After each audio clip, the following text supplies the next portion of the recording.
What is borderline personality disorder? Did you know that according to Cleveland Treatment Center, borderline personality disorder is labeled one of the most painful mental illnesses to live with? We will be discussing and explaining the criteria that one needs to be met to be diagnosed with borderline personality disorder. This particular disorder has a huge impact on not only the individual, but also the loved ones surrounding them. There are many myths and misconceptions of this mental illness, and as a person who has struggled with borderline personality disorder for many years, I can inform you on a personal standpoint, as well as some research I have done for myself over the years. Buckle up, because you're in for a ride.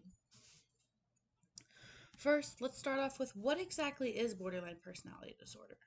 According to website Medscape, a website I found online, borderline personality disorder is defined as an unstable sense of self with poor ability for self-direction and impaired ability to pursue meaningful short-term goals with satisfaction.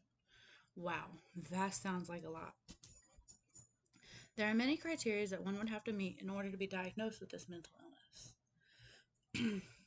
According to the DSM-5, a few of the criteria that would need to be met to be diagnosed are unstable relationships, unstable self-image, impulsivity like risk-taking behaviors, and a lot of difficulties managing emotions, fear of abandonment, feelings of emptiness, inappropriate anger, as well as paranoia and dissociation.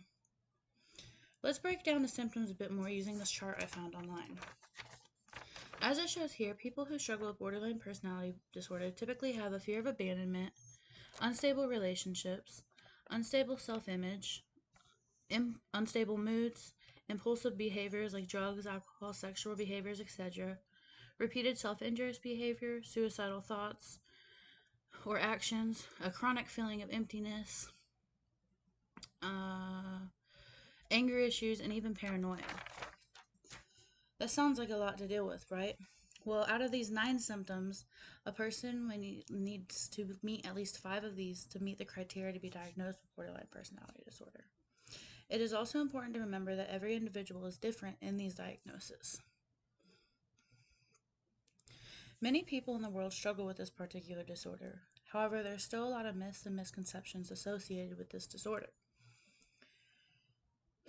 One of the misconceptions that I can think of off the top of my head are that bipolar and borderline personality disorder are the same, and while I can understand why one might think that, it is far from the truth.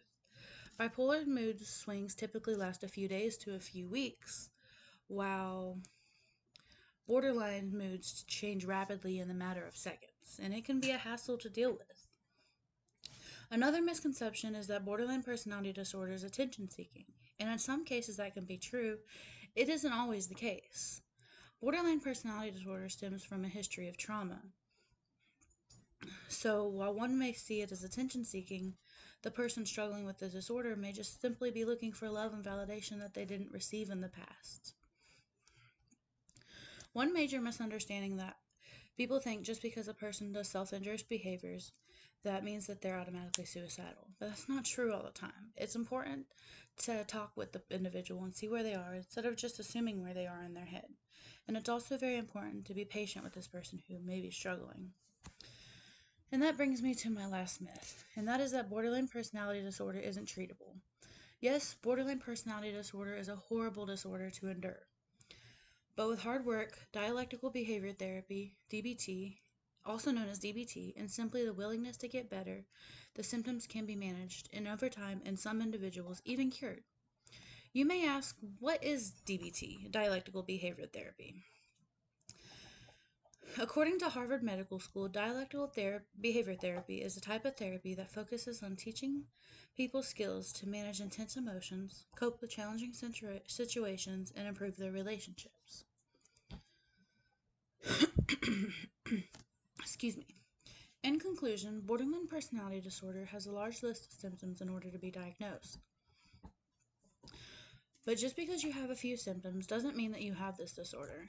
If you feel that you may struggle with this disorder, reach out to a mental health professional. And if you are struggling with suicidal or self-injurious thoughts or behaviors, call the National Suicide Hotline at 988 or go to the nearest emergency room for an evaluation. And remember, it's okay to ask for help. Borderline personality disorder, along with many other mental health disorders, are very hard to live with. But it's possible to live a long, happy life with the right team and treatment. It's always important to remember that each individual is different and what may work for one person might not work for another. Thank you.